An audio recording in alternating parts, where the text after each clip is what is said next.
हमारे आज के जो प्रिंसिपल सर हैं डॉक्टर एंडम सर और मैम, और जिन्होंने इसको आज इस कार्यक्रम का आयोजन किया, उसका सबसे ज़्यादा मैं शुक्रिया अदा करना चाहती हूँ। ये आज का कार्यक्रम हम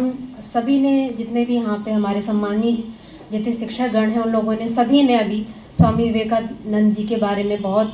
अच्छी अच्छी बातें अभी हमें बताई। लेकिन मैं यहाँ बैठकर यही सोच रही थी कि इस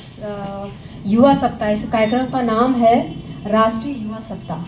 लेकिन जितनी ज़्यादा भागीदारी आज हमें आगे वाले जो हमारे यहाँ पे व्यक्तित्व लोग बैठे हैं वो दे रहे हैं, उससे कम जो भागीदारी है हमारे पीछे जिनके लिए युवा सप्ताह ऑर्गेनाइज किया गया है, उनका मुझे यहाँ भागीदारी बिल्कुल नहीं दिख रही है।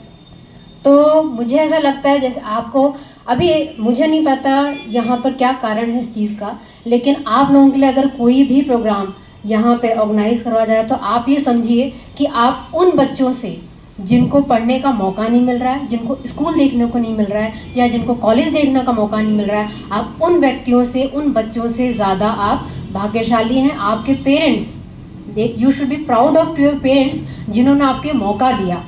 और आपको ये लाभ उठाना चाहिए इस चीज़ का कि अगर इस तरह का प्रोग्राम यहाँ पे इस कॉलेज में हो रहा है तो आप पूरी सहभागिता दिखाएं। 7 दिन का ये प्रोग्राम है ना, 7 दिन का प्रोग्राम है ना आप लोगों का। तो 7 दिन का प्रोग्राम में आप अपनी प्रतिभा को कैसे इस मंच पे उजागर कर सकते हैं या कैसे अपने उस पर्सनैलिटी को डेवलप कर सकते हैं। जो एक छोटा सा मैं किस्सा आपको सुनाना चाहती हूँ, जो भी आपके अंदर किसी भी तरह का अगर डर है, भय है। काशी की बात है, स्वामी विवेकानंद जी एक बार टहल रहे थे उस टाइम पे, तब वो युवा अवस्था में थे, अपने काशी के गलियों में वो टहल रहे थे, रात का समय था और कुछ बंदरों ने उनको आकर घेर लिया, वो डर के भागने लग गए। तभी एक वृद्ध व्यक्ति ने उनके आकर वहां पर कहा कि डरो नहीं, रुको नहीं। और उसके बाद तो उन्होंने क्या किया, स्वामी विवेकानंद ने पीछे घूमकर बंदरों के सामने निडर होकर खड़े हो गए। वो खड़े हुए और बंदर धीरे धीरे वहां से निकल गए। ठीक, उसके बाद क्या हुआ, उन्होंने उस लाइन को अपने ज़िंदगी का एक उद्देश्य बनाया और जिन जिन सभाओं में गए उन्होंने अपने उस एक्सपीरियंस को शेयर किया और बोला झुको नहीं, डरो नहीं, उठो और तब तक लड़ो जब तक जीत नहीं जाओ। तो ये जो आप सभा में भी बैठे हो, ये कहीं ना कहीं आप क्यों बातें कर रहे हैं, क्योंकि आपके अंदर कहीं ना कहीं वो डर है